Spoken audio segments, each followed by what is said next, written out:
Thanks for plugging in to Rethinking the Dollar. Today's guest, Andy Hoffman from Miles Franklin, shares his take on the global economy and how it relates to the dollar. I'm sure you'll find this informative as well as educational. Click the subscribe button below for more interviews to come. Enjoy this one. Welcome to Rethinking the Dollar. Today I'm excited to have my guest, Mr. Andy Hoffman from Miles Franklin. He's the marketing director there since 2011. And for the last decade, he was a U.S.-based buy-side and sell-side analyst, most notably as an oil service analyst at Solomon, Smith & Barney. And since 2002, his focus has been entirely on precious metals. And prior to joining Miles Franklin, he spent 5 years working as an investor relations officer or consultant to numerous junior mining companies. So, Andy, welcome to Rethinking the Dollar. Well, it's a pleasure to be here. Look forward to conversing with you. Definitely got a lot of questions for you. Looking forward to diving into it, getting your take. I've followed your video blog for quite a while that you post from Miles Franklin. It's very informative, and I've definitely learned a lot. So happy to have you here with me and getting a chance to go over some key topics going on globally now. And so I want to get into it right away with Rethinking the Dollar. What comes to mind when you hear the words Rethinking the Dollar? Yeah, well, I mean, I've rethought the dollar personally a long time ago. I hold very few dollars. Mm-hmm. I think people need to realize that dollars are only currency, or fiat currency, better put, meaning the only thing they really do is exchange for goods, and only in America to boot. You really can't use dollars in many other countries. Mm-hmm. Whereas gold and silver are real money, because not only can you transact in them worldwide, but they also serve as a medium of, they serve as a store of value and have for thousands of years. Right. Now, with the Rethinking the Dollar concept, my goal here is to basically promote and encourage what I call monetary literacy as well as financial education. Now, in your opinion, is there a distinction between monetary literacy or monetary education and financial education, or are they both one and the same? Well, look, when I think of finance, I think of economics and supply and demand. When I think of monetary money, I think of people not understanding the difference between, inflation and money printing, or price inflation and money printing, and not understanding the difference, as I said, between currency and money. And again, there's a definition of money. I mean, it not only has to be fungible and exchange of value, but it has to prove as a store of value, which dollars, euros, yen, and the preceding 599 fiat currencies, which all failed, do not do. Right. Now, when it comes to education in general, as you're aware of, here in the United States as well as globally, monetary education, financial education is not taught in school. And so do you think that's by design, or you think that's a part of just keeping everyone from using the ability to critically think for themselves, or what? What's your thought on the education system not encouraging about education? Well, it's funny because everyone mocks the education system in general, and I'm thinking back to my education. I was a finance major, so I took 3 or 4 years of finance, and then I took the CFA program.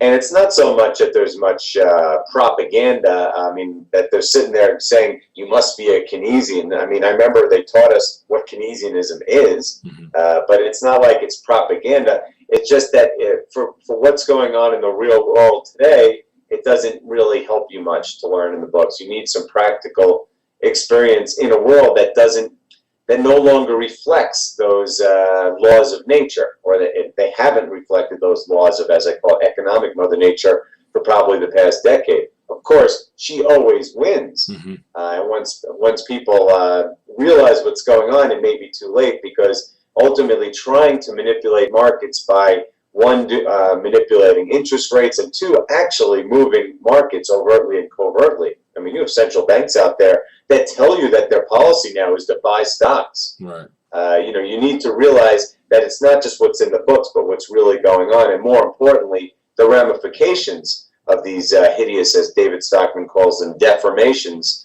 of both the markets and the underlying economies. Right. Now, you mentioned it just earlier, starting here and giving an explanation on the situation, that something is happening globally. And so if you were to give a State of the Union address or State of the Globe address, how would Andy Hoffman start off his State of the Union or State of the Globe address?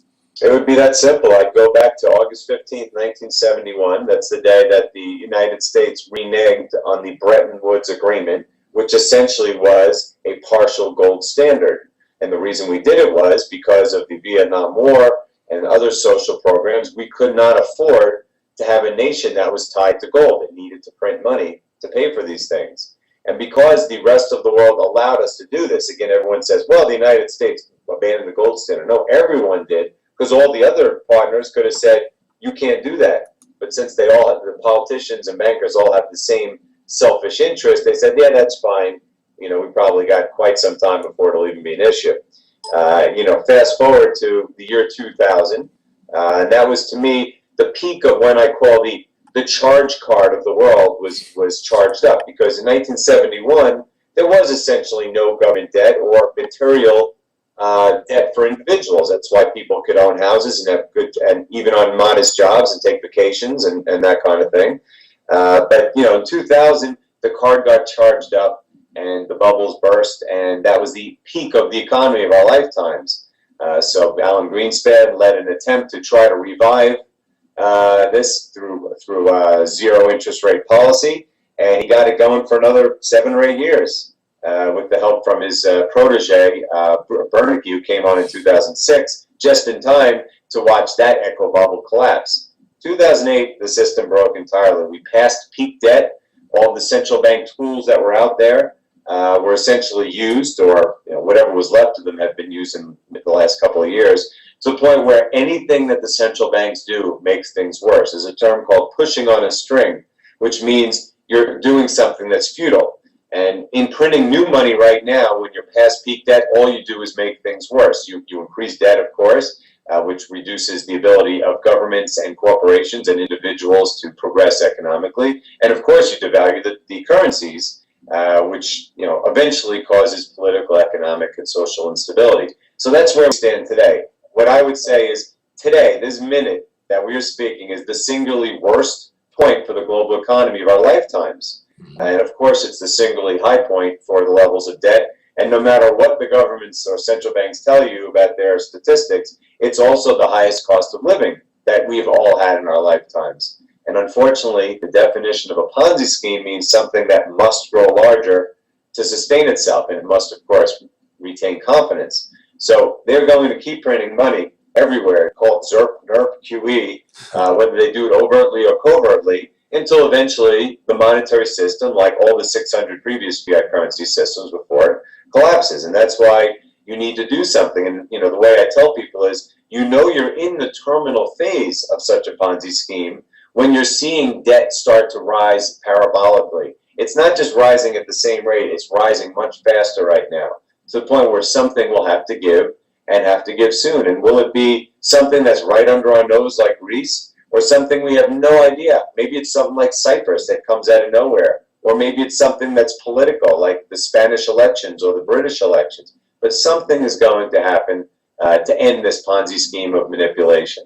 Right. Now you say something's going to happen. I'm assuming you're referring to an event or some type of what some people say a collapse. And so to take it further, global monetary reset is something that I hear about from a lot of people, a lot of economists, a lot of best-selling authors, a lot of gentlemen say reset, reset, reset. What is a reset? How can a reset happen? And how would it directly affect you and I and people who are listening to this? That term is one I very much dislike. And I know, yes, some people use that term for the very reason. They believe that there's a group of people or groups of people who are planning such a thing. To, like, let's say, wake up Monday morning and it was the Germans and the Americans and the Japanese all decided they're going to revalue all the currencies at certain levels, and gold will be higher or lower or whatever, and there'll be a new monetary order based on that.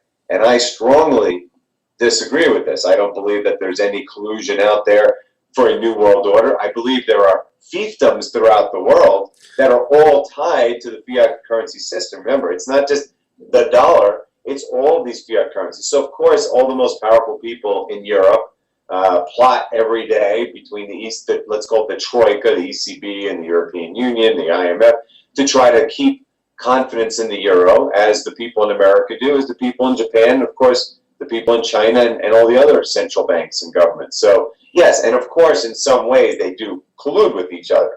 But to me, it's more of an Occam's razor. All these people wake up every day thinking, how can we prolong the status quo? We all have fiat currencies that are failing. Some of them don't understand the problem. Some of them do, and so but they work with whatever tools they have, be it the advanced derivatives that Americans have, or simple jawboning that the lesser nations might have. to try to prolong something that is that's unsustainable. Right. But eventually, something will happen, and be it an event, as you say, like let's call it a quote black swan. Like say you wake up. I mean, Greece wouldn't be a black swan anymore because everyone knows about it. Yeah. But something like Cyprus, which no one even had a clue about, and it came out of nowhere and almost took the markets and the system down. And something like the Ukraine or ISIS, or maybe it's a bank that we don't know about. These Austrian banks that all of a sudden we realize are underwater. Last year, the largest Portuguese bank collapsed. You just never know if it's going to be one event or simply markets just, there's just a, fall under their own weight. I mean, something will happen sooner rather than later.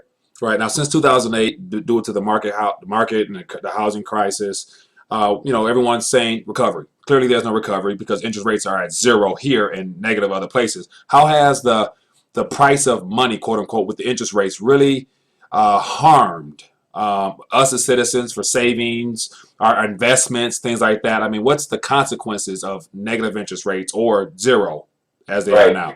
Right. Recovery is one of my, it's one of my favorite propaganda buzzwords. They just keep saying it, as Joseph Goebbels said in Germany, if you tell a lie long enough and big enough, people start to believe it.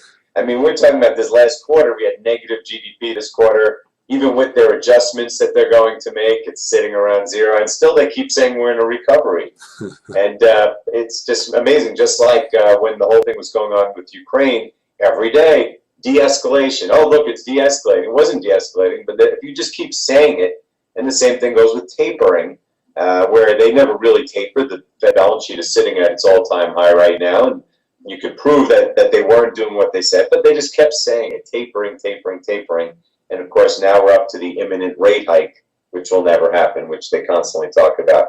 But as far as what the consequences of zero interest rates are, or as you mentioned, in many cases, negative. And I would argue they're negative here because your banks are paying you nothing and they're just piling fees upon fees everywhere. So essentially, you're losing money by holding money in the bank.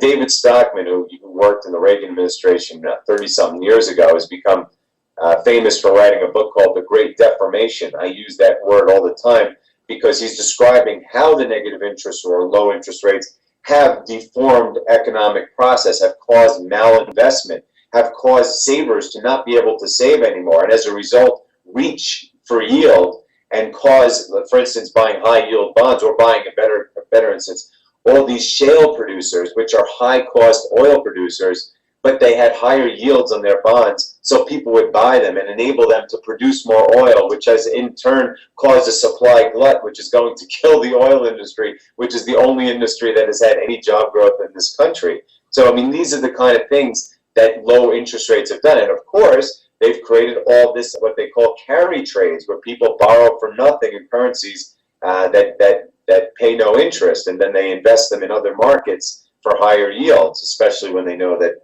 governments, or as they call them, the Bernanke put or the Yellen put, are in there helping them. So again, the low cost of money has caused all of these deformations, including, but because of the asset price inflation that has seeped into our lives, which is why pretty much everything you pay for in your life is as high as it's ever been.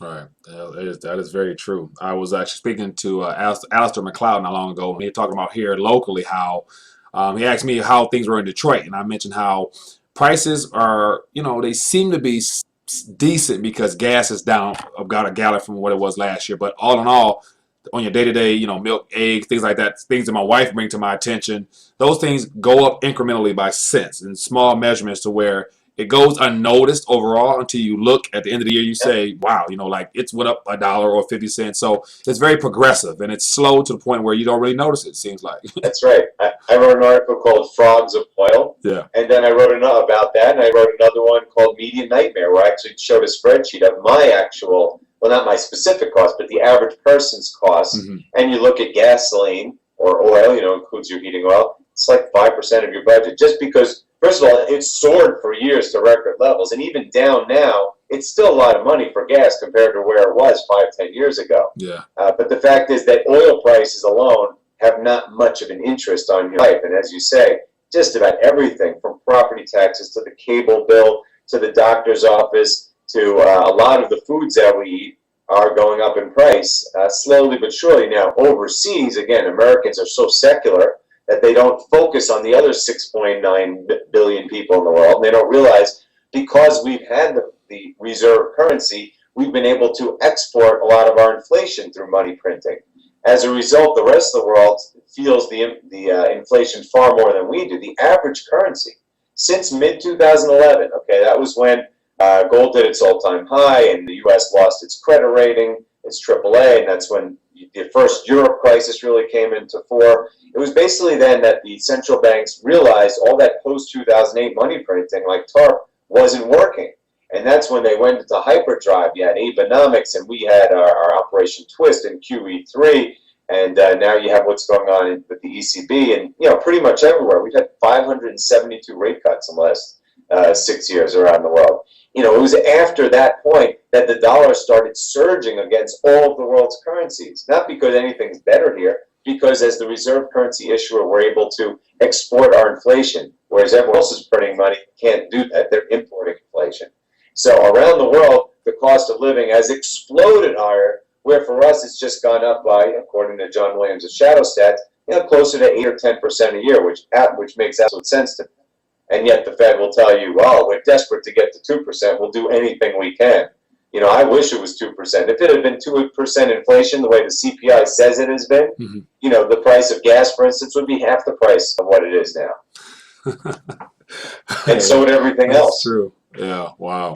Now let's take it a little further into something more near and dear to a lot of Americans' hearts, which is the retirement system and how it's structured. Now you mentioned that because the price of money is cheap because of interest rates, people are speculating, as well as a lot of malinvestment going on nowadays. Now, when it comes to your traditional 401ks, IRAs, all those normal vehicles that we've been, basically relying upon for, future security. How does all this stuff happening globally, as well as stuff here with our monetary system, impact that now and in the future for the millennials, as well as the current baby boomers that are retiring and expecting to draw upon their retirement? Well, first of all, if you are in the retirement system, remember these are quasi-private. I mean, the government, because of the tax deferment part of it, the government kind of owns it in some way, shape, or form. And it's, totaling over $10 trillion. So there's no doubt in my mind that they stare at it every day and think about confiscating it. They actively debated this when the markets were falling in 2008. They were in Congress. They had bills proposed. They were going to, take your IRA and then give you back some return based on Treasury yields at their discretion. When markets went back up, they forgot about it. But it's still there. And then, Obama they started their MIRA thing last year, the My IRA, which is just a precursor as well. So at some point when markets get out of control again, there's no doubt in my mind they're going to take them. And of course, remember, they're deferred tax vehicles. So the higher taxes go up, the less they're worth. You're going to pay more if you wait 10 years from now than you pay now, which is why, among other reasons, I tell people to cash them out. I cashed mine out when I was 39 years old, happily paid the penalty and the taxes, which of course you're going to have to pay anyway, and probably at higher rates.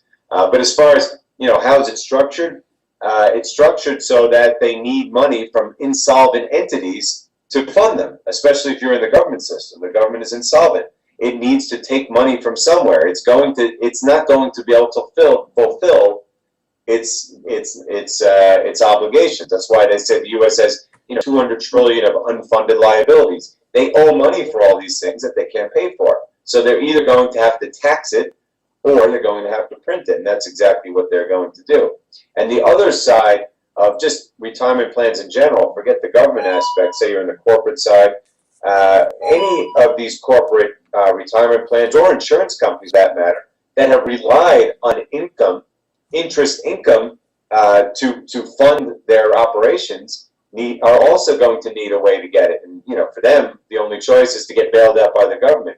I've been talking for a long time about how my homeowners insurance, health insurance, all these rates are going up because these companies used to get 5, 7, 9% yields on all their cash so they can keep rates down. Now they get nothing. So they have to raise rates just to get the money back, or they have to chase yield with very risky investments, which ultimately you're going to have to bail out when the economy falls down, the markets lose control. So again, these deformations are across the entire board, whether it's your personal finances, government finances, or insurance and retirement companies. And that's why, to me, if you have the ability to cash out anything that's in the government-sponsored retirement system, I would do it. All right. Now, here locally in Detroit, we went through a whole bankruptcy, in which a lot of people which were dependent upon their pensions and things like that from the city and from the state, found out that what they were expecting wasn't going to be fulfilled. Now, how does Detroit, on a much smaller scale, kind of paint a picture of what could be expected from other municipalities as well as our overall government in general when it comes to broken promises? Right. Well, Detroit's specific problem, of course, was that the auto industry abandoned it. So on top of the normal municipal issues that the rest of the nation have, they had this major transformation of their major industry. But the fact is, the municipalities, the states are all in far worse financial condition than they were back in 2008. If it weren't for higher stock markets, everyone would be speculating on who would be going bankrupt next. And in fact, both the city of Chicago and the state of Illinois were just downgraded to junk, or at least one of them was downgraded. I think Chicago became junk, and the state of Illinois is almost junk. Right. I mean, this is a pretty big city in what used to be a very important state. Again, the U.S. doesn't have much of a manufacturing base anymore, and that's why the state of Illinois, major Rust Belt state, is in trouble, as are many of the Rust Belt states. And now the big thing they're going to start talking about next year is, even though, yes, we have the droughts in California, which are affecting the prices of some crops, most crops are getting stuck in this deflationary vortex. And across the board, we're seeing major declines, rice, corn, wheat, soybeans, oats, all these things that farmers have leveraged up with that cheap money to overproduce. So again, I expect that you're going to see a lot of that in the Midwest. And then, of course, you have states like California, which are just out of control in debt. States like New York, which need Wall Street to go up or else they fall apart. And just a lot of other states that have mismanaged based on the belief that interest rates will stay low forever and that they will eventually be bailed out if there's a problem. So I expect not just states, countries, look at the pigs, look at most of South America, all over the world you're seeing this because too much debt has been built up because of the cheap money. So I expect everything from governments to corporations, municipalities, and of course individuals to suffer when they lose control of interest rates, or alternatively, they use their ZIRP and NERP and QE capabilities to hyperinflate, which will be the same problem, just too high prices instead of too low. Right. Now let's move into I guess one of the most newsworthy topics as of late is the whole cashless society. Like a lot of, I guess, economists, and I heard there's some type of meeting where I guess some very well-known gentlemen got together to encourage and promote how beneficial it would be for society or the globe in general to have a cashless society. What are your thoughts on that? Yeah, well, this is one of those things that's kind of like the reset. It's not something I feel as strongly about because there are some people who, when they talk about it, they're thinking in terms of some big conspiracy. Mm-hmm. That involves a few people in the world trying to create some new world order. Now, to me, look, we're already becoming a cashless society. I mean, let's face it, how many things do you spend cash on? I mean, I really can't think of more than a handful, and even those I really don't have to. So it really doesn't matter. But the fact is, when they say cashless society, the thing that worries me most is that they're trying to herd you into a system that's dying. At least if you have cash, you can't, you can keep it outside of a bank that's failing, so it won't get frozen. They can't take it away with negative interest rates, just inflation. If you keep it in the bank, they can take negative interest rates and actually take it from you. Yeah. And of course, they can confiscate it. So it's kind of a way that's herding you into the system that worries me. And then, of course, is the other aspect of being able to track everything you're doing, which is also a bit unnerving, which is why precious metals, at least in this point in time, is such a favorable option because there are no reporting of buying it. There are, of course, limited reporting requirements of selling it, and of course you have to report your capital gains. But as far as buying it, you can right now buy it in most places without having to report it. So therefore, you're out of the system while they're trying to herd you into the system. And again, whether it's a global attempt to, quote, reset or just localized, if they are resetting banking systems and you have stuff inside of those banking systems, you're likely not going to see it again or see it again at its current value.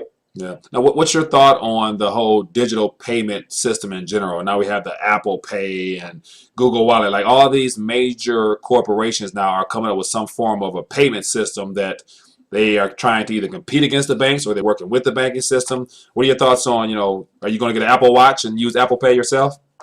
Well, I'm not sure I understand how they all work. Yeah. I mean, yes, I understand this PayPal and heck, I use online banking. It's a version of it. But then there's people who are believing that they're going to be competing currencies. You got Bitcoin, and I don't even know how Apple Pay works or all these. But the fact is, look, the fiat currency system, as it is right now, is going to have a major earthquake catastrophe. And in the meantime, people are going to have to pay for things. And so, there's a lot of alternatives out there. To me, the simplest way, the only way that can't lose is going to be the real money that's been around for thousands of years. But yeah, some of these things may prove worthy from from a transaction standpoint. But again, big difference between a monetary transaction and actual monetary value. Because I'm not so concerned about how I buy things. I'm concerned that what I use as money is still worth something after these cataclysms. Yeah. Now I noticed a lot of people refer to, I guess, precious metals as a hedge or as a insurance claim. What are your thoughts about, just the having in your possession how much? I mean, how do you allocate, or what is it just, based on what you can afford, or how would you break it down to someone who's middle class, single mom type of thing towards taking action as far as preserving their own capital for what little they may have? Right. Look, precious metals have preserved their value for thousands of years. They've also been manipulated for thousands of years by banks with fiat currency systems that are trying to, look, it's very beneficial for banks and governments to have a fiat currency system because they can print all they want and buy the elections and buy whatever they want. The problem is that these systems are inherently flawed. So until they collapse, you're going to see manipulation like you're seeing now. You've never seen it like you've seen now because it's the whole world that's trying to sustain this dying status quo. So what I would suggest is, especially because prices are now below the cost of production to the point where the mining industry is collapsing. So it's not like they can just drive prices wherever they want because one, they'll run out of supply, everyone will buy it all up, and two, the miners will go out of business.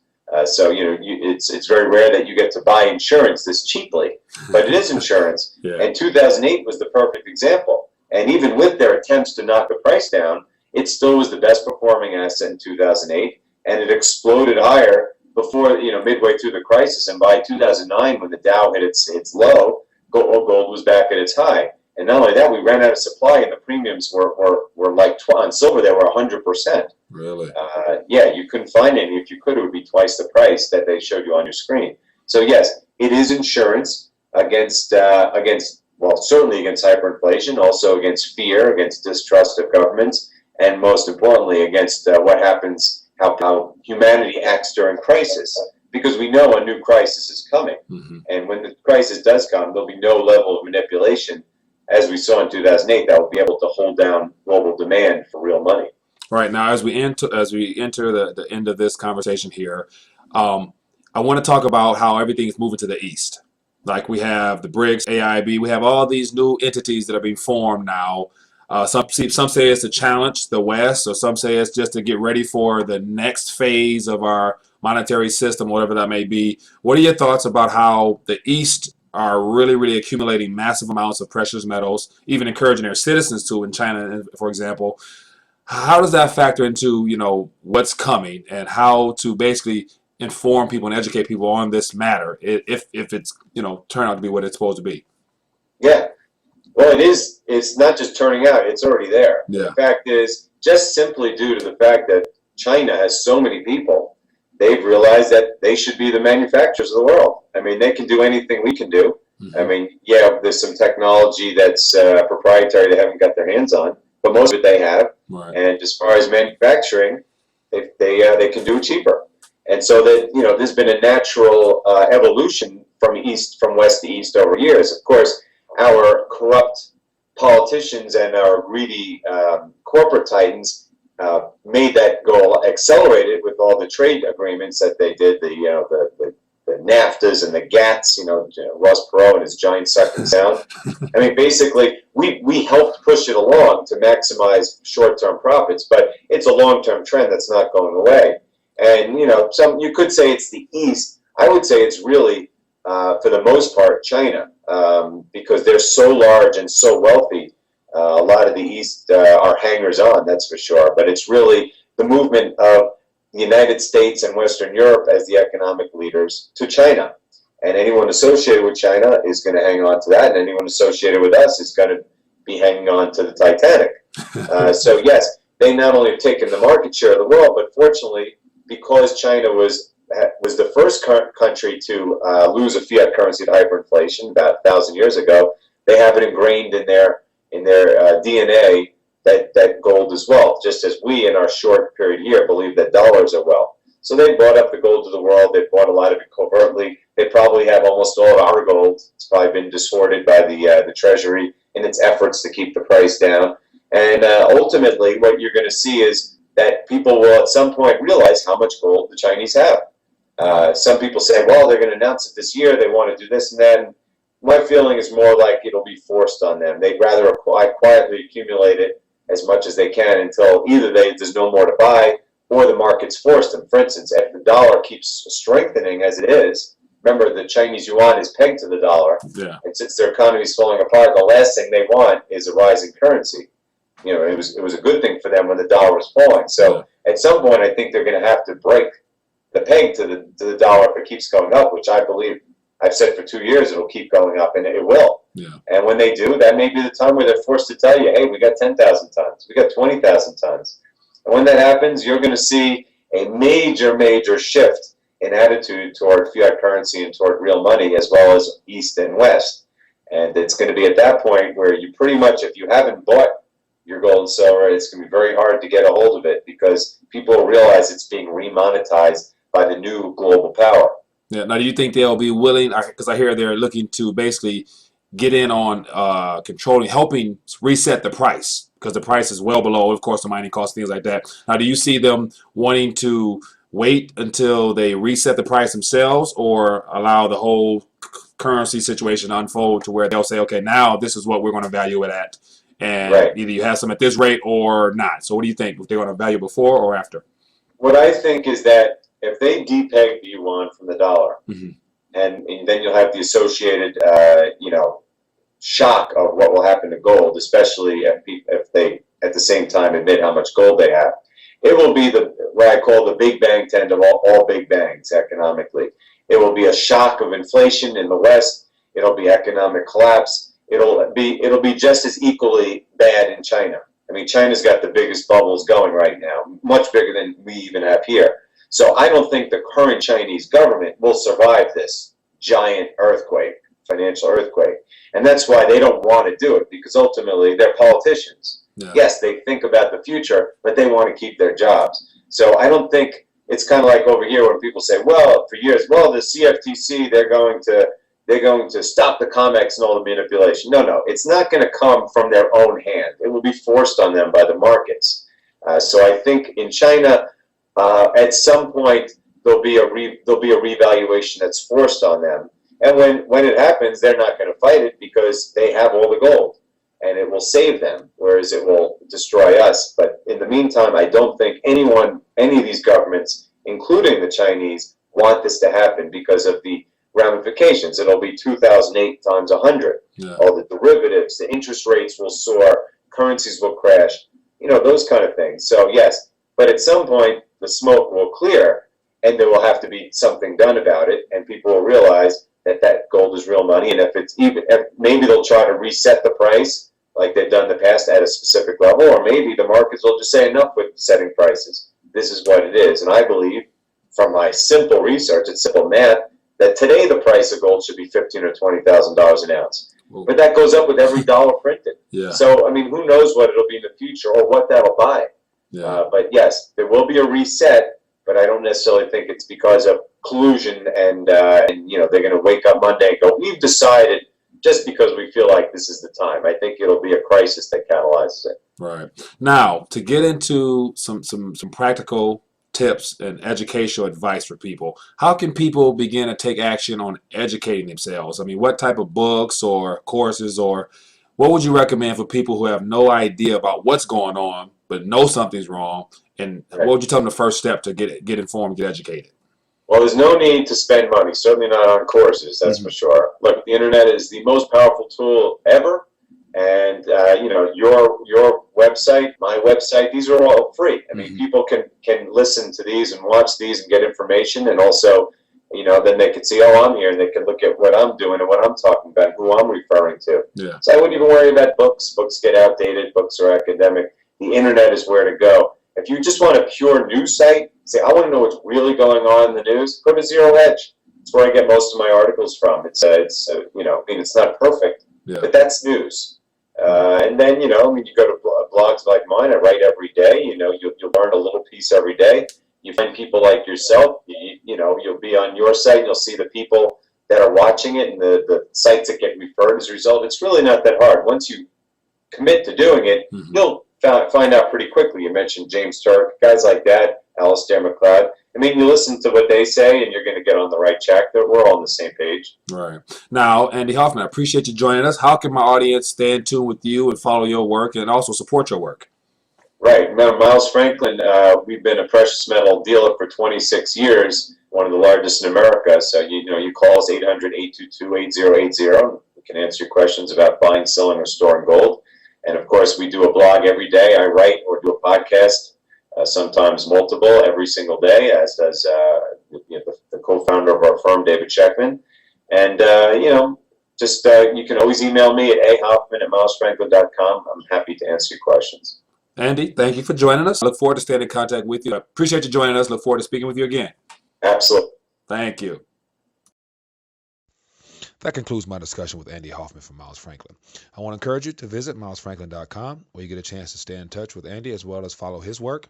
And also, when you get a chance, visit Rethinking the Dollar, where you get a chance to test your money IQ as well as get a copy of my free ebook, The Simplicity of Money.